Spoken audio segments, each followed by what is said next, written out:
He heard her laugh the moment he stepped onto the porch, soft, certain, and somehow knew he'd already crossed a line he couldn't see. The axe bites into the log with a sharp crack, echoing across the empty yard. Wyatt wipes his palm against his jeans, breath showing in the cold air. Behind him, the door stays open. He can feel her there, watching, not speaking. A loose hinge taps, tap, tap, in the wind. He sets another log upright, but his hand pauses for half a second, like he's listening for something that hasn't been said yet. Follow along. This one stays with you. The road out past Dust Hollow narrowed until it wasn't much of a road at all. Just two pale lines pressed into the earth, cutting through dry grass that bent under a steady wind coming down from the mountains. Late afternoon light stretched long across the valley, thin and cold for early fall. Wyatt Boone rode slow, not because his horse was tired. The gelding still had plenty left in him. Wyatt just had a habit of noticing things. Broken fence posts, a gate hanging wrong, smoke where there shouldn't be any, or not enough where there should. That was what caught his eye. A small ranch sat low against the rise of land. Weathered wood faded to gray. The barn leaned just enough to make him wonder how long it had been since anyone fixed it. A line of split rail fence ran along the front, half of it sagging where the posts had given up. And the chimney. There was smoke, but thin, weak, like a fire barely holding on. Wyatt slowed his horse to a stop. He sat there a moment, one hand resting on the saddle horn, looking over the place the way a man looks at something that doesn't quite sit right in his chest. No cattle in sight. No fresh tracks near the gate. Just wind and quiet. Then he turned his horse toward the yard. The gate creaked when he pushed it open. Needed oil. Maybe a new hinge. The yard itself was packed dirt, scattered with old footprints and a few pieces of firewood that hadn't made it to the porch. There was a chopping block off to one side. The axe leaned against it, blade dulled, handle worn smooth. The woodpile was low. Wyatt glanced back toward the trail, then down at the bundle of firewood tied behind his saddle. He'd cut it that morning for himself, enough to last a few nights out by the river. He untied it anyway, carried it up to the back of the house. The boards of the porch gave a soft groan under his boots. He set the wood down beside the door, then knocked once. Not the front door. Nobody out here used the front unless they had a reason to be formal. He waited. Wind moved through the eaves. Something tapped loose against the side of the house. A moment passed. Then another. The door opened. She stood there with one hand still on the latch. Ada Mae Johnson. Wyatt had seen her once or twice in town. Not close. Just a figure moving through the general store. Quiet, keeping to herself. Folks didn't talk much when she was around. Not out loud. Up close, she looked exactly like the place she lived in. Steady, worn some, still standing. Her dress was simple, work worn at the sleeves. A bit of flour dusted one side near the waist, like she'd brushed her hands there without thinking. Her hair was pulled back tight, not for show, for work. She looked at the wood first, then at Wyatt. Her eyes stayed on him longer than most folks would. Not rude, just direct, like she was measuring something and didn't mind taking her time about it. Wyatt took his hat off, held it low in one hand. "Evening, ma'am." She didn't answer right away. Her gaze moved from his face to the wood again, then back. Something shifted there. Small, quick, not quite a smile. Then she let out a short laugh. Not loud, not unkind. Just certain. "You're 20 years too late for that." The words hung between them. Wyatt didn't ask what she meant, didn't try to turn it into something lighter than it was. He just stood there, the wind pulling at the edge of his shirt, and let the sentence settle where it wanted. He nodded once. "Maybe," he said. He set the bundle the rest of the way down, adjusting it so it wouldn't roll. His fingers brushed against the rough bark. Dry. Good wood. Would burn clean. Then he looked past her shoulder, into the dim of the house and back out again. "Where do you keep the axe?" That gave her pause. Just a second, enough to notice. Her hand tightened slightly on the doorframe. She studied him again, this time a little narrower, like she was trying to find the trick in what he'd just said. "There's one out back," she said finally. "I saw it." She didn't move from the doorway. "You don't have to," she said. Wyatt put his hat back on. "I know." He stepped off the porch before she could say anything else, boots hitting the dirt with a dull sound. The wind picked up again, carrying a bit of dust across the yard. Somewhere behind the barn, a loose board knocked twice, slow and hollow. Wyatt walked to the chopping block, picked up the axe. The handle fit his hand easy, weight a little off but not enough to matter. He set a log upright, adjusted it with the toe of his boot, then brought the axe down in one clean motion. The crack of it split the quiet wide open. He didn't look back at the house, not right away. He worked steady. Lift, swing, split. Each piece falling into place with a rhythm that didn't need thinking. The kind a man learned after years of doing the same thing under different skies. After a while, he felt it, that sense of being watched. He paused, resting the axe head against the block, and turned just enough to glance over his shoulder. She was still there, leaning against the doorframe now, arms crossed, not smiling, not frowning, just watching. The distance between them stayed where it was. Wyatt nodded once, like a man acknowledging something he wasn't going to name, then turned back to the wood. The sun dipped lower behind the ridge. The air cooled fast. Each breath came out a little sharper than before. Behind him, the door never closed, and the sound of the axe carried across the yard, steady as a heartbeat, long after the light began to fade. Wyatt worked until the pile was stacked higher than the porch railing. He didn't rush it. Each swing landed clean. Wood split, fell, got stacked. The kind of work that filled a space without asking for anything back. When he finally stopped, the sky had turned the color of old steel. The wind had teeth now. He set the axe back where he found it, wiped his hands on his jeans and walked past the porch without looking up. She was still there. Same place, same posture, arms folded, watching. Wyatt paused at the bottom step. "That ought to hold a while," he said. She gave a small nod. Not agreement, just acknowledgement. "You always do things without being asked?" she said. He shrugged once. "Only when it needs doing." A flicker crossed her face, gone before it settled. He touched the brim of his hat and walked back to his horse. The leather creaked as he pulled himself into the saddle.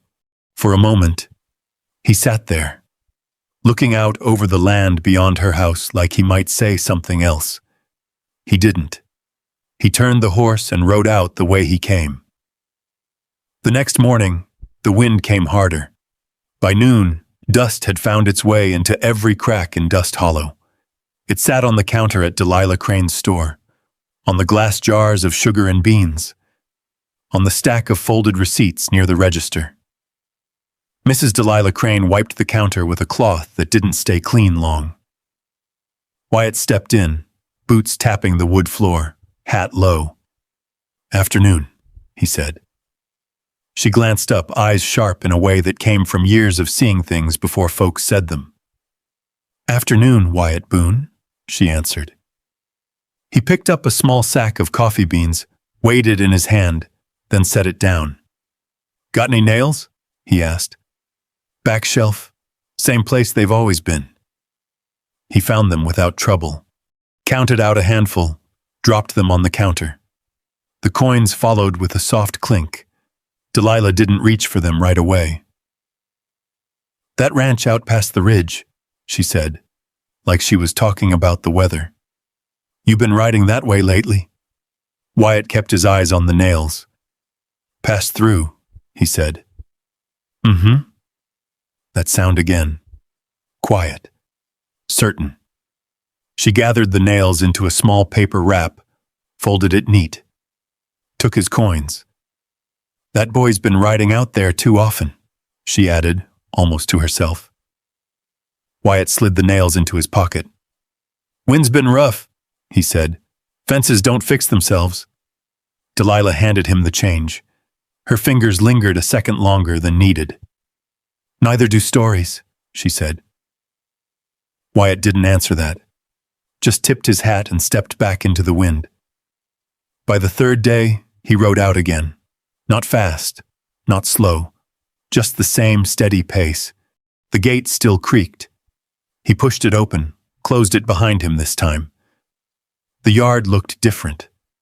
Not fixed, just less forgotten. The stack of wood he'd split was covered with a rough canvas, tied down against the wind. He noticed that. Then he noticed her. Ada stood near the fence line, one hand resting on a loose post, testing it. The wind pulled at her dress, lifting the hem just enough to show dust-covered boots planted firm in the ground. She saw him, didn't wave, didn't turn away, just watched him come in. "You lost?" she called out. "No, ma'am." He dismounted, tied his horse to the rail. "Fence looked like it might give," he said, nodding toward the post. "It's been standing longer than you've been alive." Wyatt walked over anyway, pressed the post with his hand. It shifted. "Not much longer," he said. She didn't move aside. "You planning on fixing everything out here?" she asked. "No, ma'am." "Just the things that bother you?" He met her eyes then, just for a second. "Yes, ma'am." That was enough. She stepped back. Not far. Just enough. Wyatt set his shoulder to the post, pulled it straight, checked the ground around it. The dirt was loose. Needed packing. Needed a new brace, maybe. He worked without asking again. She stayed close this time, not watching from the porch. Standing a few steps away, arms still crossed, but not as tight. After a while, she walked off and came back with a small tin cup. Set it on the fence rail near him. Coffee. Black. Wyatt glanced at it. "Didn't ask for that," he said. "I know." He took it anyway. The coffee was strong, bitter in the way that woke a man up proper. He held the cup a moment before drinking, feeling the heat through the tin. "You always come back?" she asked. "Sometimes." She looked past him toward the road. "You don't have a place?" He took a sip. "Got a few." "That's not the same thing." "No, ma'am." Silence settled in again. Not empty. Just there. Somewhere in the distance, ashore the mountains, a horse moved. The sound carried faint across the land. Ada's eyes shifted toward it before Wyatt even heard it clear. A rider. Coming fast enough to mean something. Wyatt set the cup down slow. The figure came into view over the rise. Tall in the saddle. Straight-backed. Riding like a man who knew exactly where he was headed. He didn't slow at the gate. Pushed it open hard enough that it hit the post with a crack. Marcus Johnson. He pulled his horse up sharp, dust kicking around the hooves. His eyes went first to Wyatt, then to the fence, then to his mother.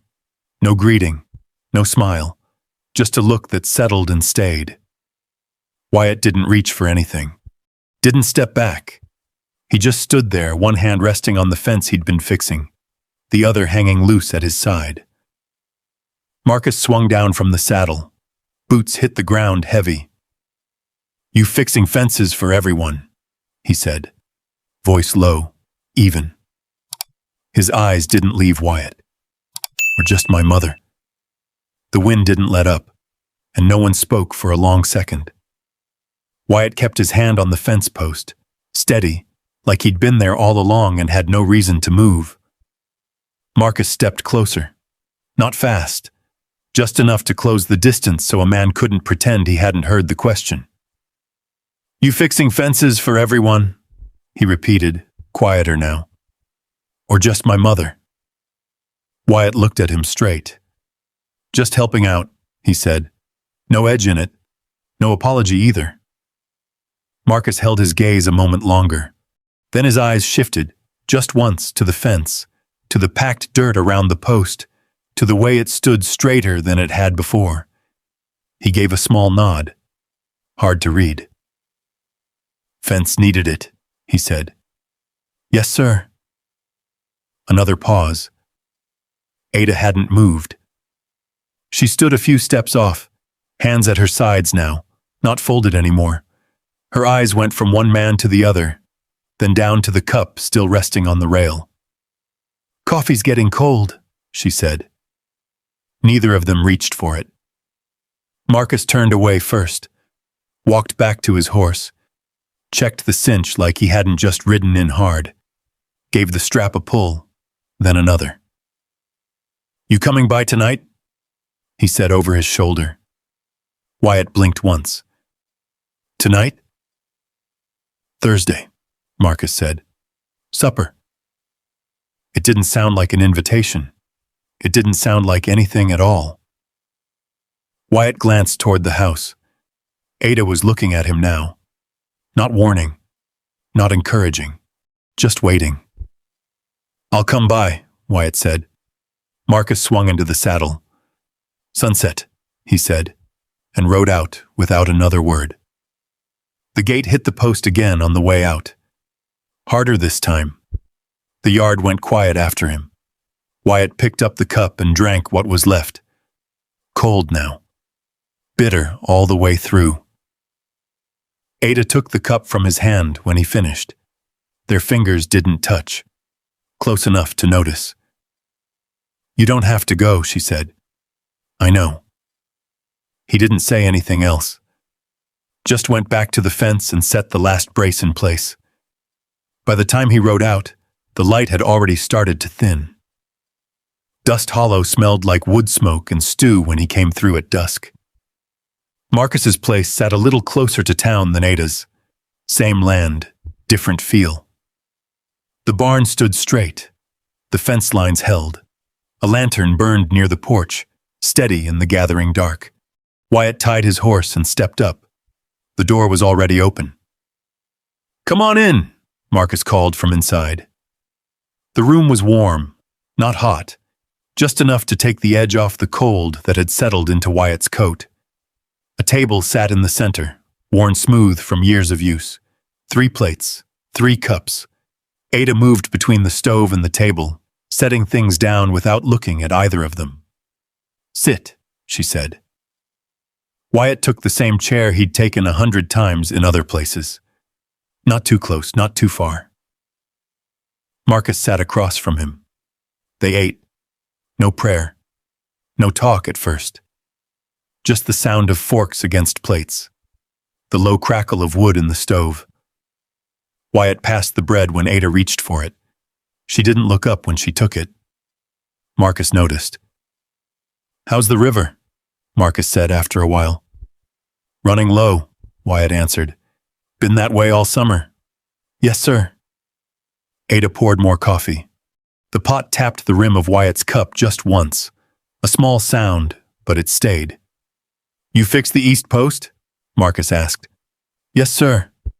That one's been soft since August. It'll hold now." Marcus nodded, looked down at his plate again. Ada sat, finally. Folded her hands in front of her, then unfolded them again, reaching for her fork. "Pass the potatoes," she said. Wyatt passed them. Marcus watched him do it. Wyatt felt it that time. The watching. The weight of it. He set his hands back on his lap, careful, like he'd just done something that might mean more than it should. No one said anything about it. Outside, the wind moved along the walls. A loose shutter knocked once, then settled. They finished eating. Marcus leaned back in his chair, arms crossed now, mirroring the way his mother had stood on the porch earlier. "You riding back tonight?" he asked. Wyatt nodded. "Yes, sir." "It'll be colder." "I've got a blanket roll." Another nod. Ada stood and gathered the plates. Wyatt moved to help. She shook her head once. "Sit," she said. He sat. Watched her move at the sink, sleeves rolled just enough to keep them dry. The water splashed soft against the basin. Steam rose, faint in the lamplight. Marcus pushed his chair back. "I'll walk you out," he said. Wyatt stood. They stepped into the night together. The air had dropped 10 degrees since sunset. Stars showed clear above the ridge. They walked a few steps in silence. "You always help out like that?" Marcus said. Wyatt kept his eyes on the ground ahead. "When it needs doing." Marcus let out a breath that might have been a laugh. "That what you call it?" Wyatt didn't answer. They stopped near the hitch rail. Marcus leaned one shoulder against the post, looked at Wyatt the same way he had that afternoon. Measuring. Waiting. "Just helping out," Marcus repeated. "Yes, sir." The lie sat there between them. Marcus didn't push it. Not yet. He straightened, stepped back. "Ride safe," he said. Wyatt nodded, untied his horse, and pulled himself into the saddle. He rode out without looking back. But he felt it, the way a man feels a storm before it breaks. It came 2 days later. Same stretch of river, same bend where the water slowed and spread wide over the rocks. Wyatt had just finished tying off his horse when he heard another set of hooves behind him. He didn't turn right away. He didn't need to. Marcus rode up and stopped without a word. Let the horse settle. Then he swung down, boots hitting the dirt with that same solid weight. No greeting this time. Marcus picked up a flat stone near the bank, turned it once in his hand, then sent it skimming across the water. One skip. Then it sank. He watched the ripples fade. "You got feelings for her?" Not a question. Wyatt stood there with one hand resting on the saddle. The leather was warm from the sun, still holding the heat of the afternoon. He kept his eyes on the river. "I didn't plan it," he said. That was all. Marcus didn't answer right away. He bent, picked up another stone, this one heavier. He weighed it in his palm like he was measuring something that didn't quite come out even. Then he threw it. It didn't skip at all, just dropped straight in. Marcus let out a breath through his nose. "Didn't figure you did," he said. The wind moved through the trees along the bank, dry leaves scraping against each other in a low sound that filled the space between them. Wyatt didn't move, didn't try to explain it, didn't try to make it better than it was. Marcus looked out over the water. "She stopped laughing," he said, quieter now. "When my father died." Wyatt's grip on the saddle tightened, just a little. Marcus went on, eyes still on the river. 4 years, he said. Same house, same land. She keeps everything running. Don't ask for help, don't need it, far as she's concerned. He picked up another stone, rolled it between his fingers. I used to hear her laugh from the yard, he said. Before. He didn't finish that sentence. Didn't need to. The wind shifted, carried the smell of water and dirt and something colder underneath. Marcus finally turned his head, looked at Wyatt straight. If you bring that back, he said. He paused there, long enough that Wyatt had to meet his eyes. Don't take it away. The words landed clean.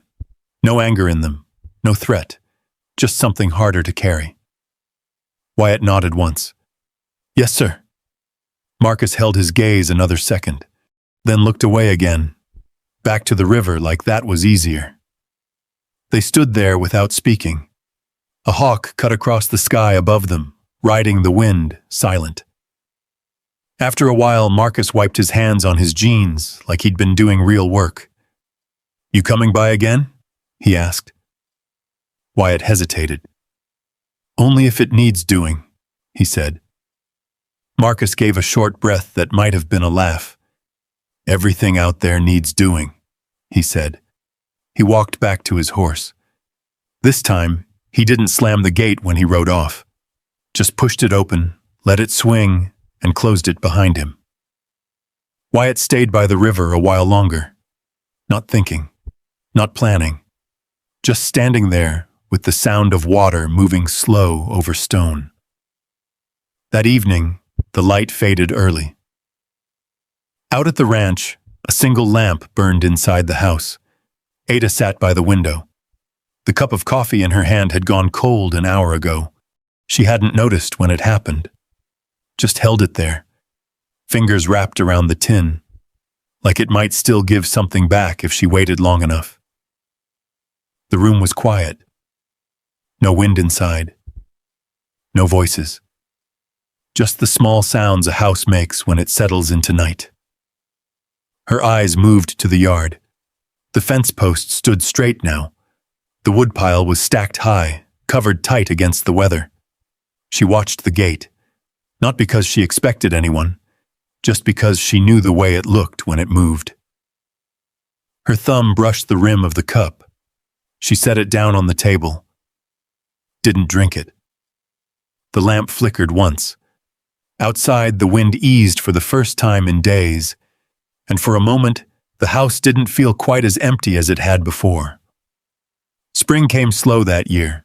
Snow held on in the shadows of the hills long after the sun had started doing its work.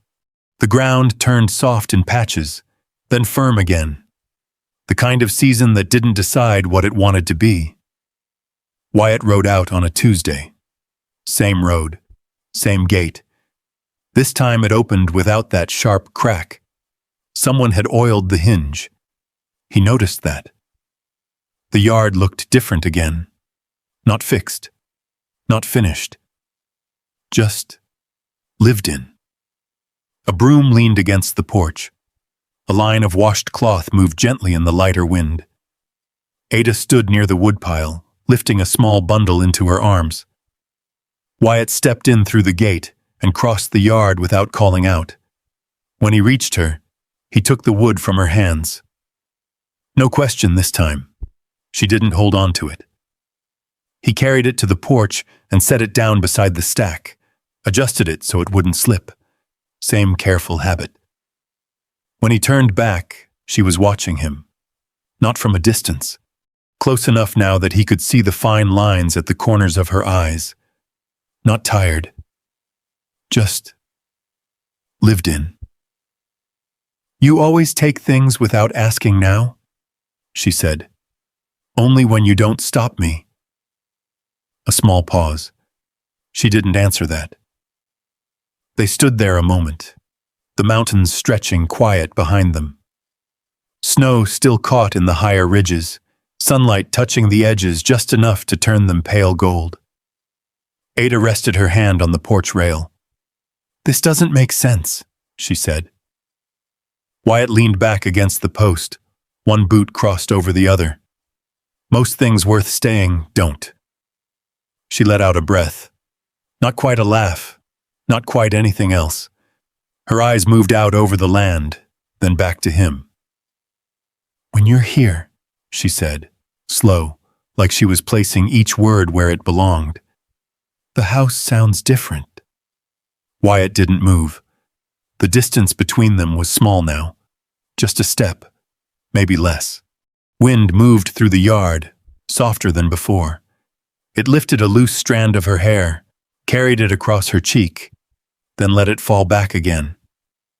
He took that step, she didn't. He stopped just in front of her, close enough to see the question in her eyes. Not fear, not doubt. Just weather. He reached out his hand, didn't touch her, just held it there. She looked at it. Then she placed her hand in his. Simple as that. He pulled her gently forward, and then he kissed her. Not fast, not unsure. The kind of kiss a man gives when he's been holding something steady for a long time and finally lets it move. She didn't hesitate. Her hand tightened just slightly in his. That was all. The porch boards creaked under their weight. The world didn't change. The mountains stayed where they were. The wind kept moving, but something in the space between them settled. When they stepped back, neither of them spoke. They didn't need to. Then came the sound, distant at first. Hooves on packed dirt. Familiar rhythm. Ada stepped back half a pace. Not far, just enough. Wyatt turned his head slightly toward the road. Marcus rode in slower this time. He brought his horse to a stop near the gate, then walked it the rest of the way in. Closed the gate behind him without letting it hit. He saw them. Of course he did. His eyes moved from Wyatt to Ada, then back again. Took in the space between them, the way neither of them had moved far enough apart to pretend nothing had happened. Marcus stepped onto the porch, set his hat on the rail. "Coffee's cold," he said. Ada glanced toward the table inside, then back at him. "Yes," she said. No one moved to fix it. Marcus sat down in the third chair, the same one that had been there all along. Wyatt picked up a cup and sat across from him. Ada took the chair between them, like she always had. 3 cups on the table. The coffee stayed cold. The wind moved through the yard, quiet now.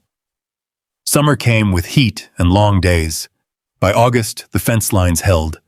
The barn door swung clean. The woodpile stayed full without needing to be asked about. Folks in Dust Hollow noticed.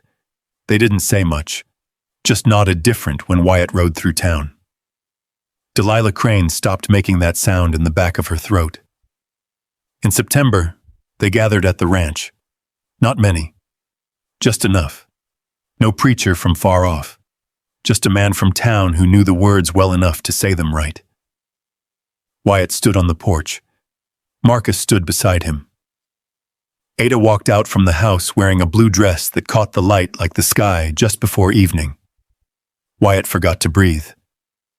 Marcus leaned in just slightly.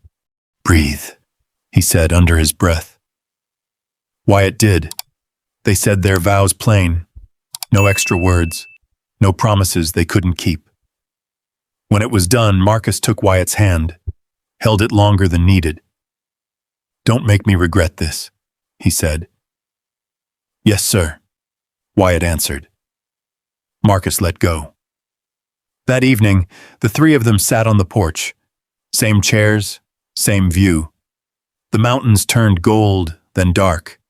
No one said much. They didn't have to. The house behind them held its warmth steady. The woodpile stayed full. The gate didn't creak anymore. And for the first time in a long while, when the wind moved through the valley, it carried more than just the sound of it passing through. Maybe you've stood in a place like that before. A porch at the end of a long road, a life that made sense on paper, but felt quiet in all the wrong ways. And then someone shows up. Not loud, not perfect, just steady, just there. Not asking for anything, not promising the world, just staying. And maybe the hardest part isn't letting someone in. Maybe it's choosing not to send them away when you finally feel something again. Because love like that doesn't arrive at the right time. It arrives when it wants to. And it asks one simple thing: whether you're willing to stop counting reasons and start listening to what feels real. Wyatt didn't fix everything. He didn't need to. He showed up. He stayed. And he didn't walk away when it got complicated. And sometimes, that's enough to bring a house back to life. If this story stayed with you, tell me where you're listening from. I'd like to know how far this little ranch reached tonight. There are more stories waiting out there. Quiet ones, honest ones, the kind that find you when you least expect them. If you feel like riding along again, you know where to find me.